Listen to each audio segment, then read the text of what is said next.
គ្នាឥឡូវចាំខ្ញុំនាំអ្នកទាំងអស់គ្នាទៅជួបអ្នកគាត់អ្នក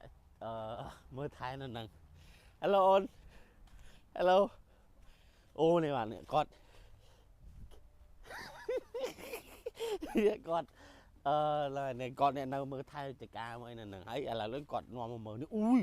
ហ្នឹងមិនមែនចកាណៃនេះមែនតោះយើងនាំមកមើលអស់គ្នាមកអូយបងប្អូនមើលនេះអានេះគេកាប់យកដើមមែនយ៉ាហេអានេះគេកាប់យកនេះមែនដើមមែនយកមើលវាមែនយកឡងអើយបងប្អូនអើយមើលនេះអើយអូយអូនេះមានមើលមែនតើបងប្អូននេះនេះកោះមកហើយណាយ៉ាអូយបងប្អូននេះបោះគាត់មែនបងប្អូនគាត់មែនអូយបងប្អូននេះធំល្អណាស់បងប្អូនអើយចុះអាណៃឆ្ងាញ់មែនអូនអាហ្នឹងហ៎អូយឆ្ងោនេះបងប្អូនមើលនេះអូយ my god អូយនេះទៀតហ៎អូយស្រុកគាត់សម្បូរណាស់បងប្អូនអើយអូ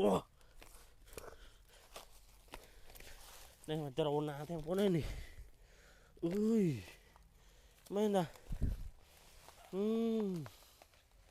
តោះខ្ញុំពុទ្ធមើលដើមជ័យទៀតតោះអូស្រុកគាត់ស្រុកហ្នឹងក៏ដឹងនេះទៀតហ៎អូយម៉ែនេះក៏ដកបានហើយបងប្អូននេះអូយ shit man ហ៎អូយនេះបងប្អូនកោះបានកោះបានម្ដងនេះបងប្អូនធំណាធំមែនណែអានេះដាំមួយឆ្នាំបងហ៎យ៉ាអានេះប្រហែលមួយឆ្នាំឲ្យបានហើយអូបងប្អូនអើយនេះអូយ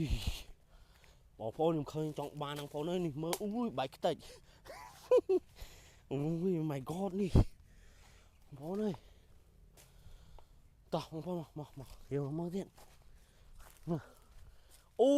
យ my god បងប្អូនអើយនេះស្រុកយើងស្រុកតំណាំគឺសម្បូរណាស់បងប្អូននេះហើយយាយក៏ដើរកាប់ចឹងហ្មងនេះអូហើយចុះណាដើមស្វាយថាឆ្ងាញ់តើនៅទៅពូទៅមើលកន្លែងដើមស្វាយអាស្វាយទៅនោះតោះតែយើងមក let's go តោះបងប្អូនមកគឺនៅស្រុកស្រែចំការយើងនេះដលងគាត់តែយើងដកក៏បានដែរបងប្អូននេះសិតដលងមក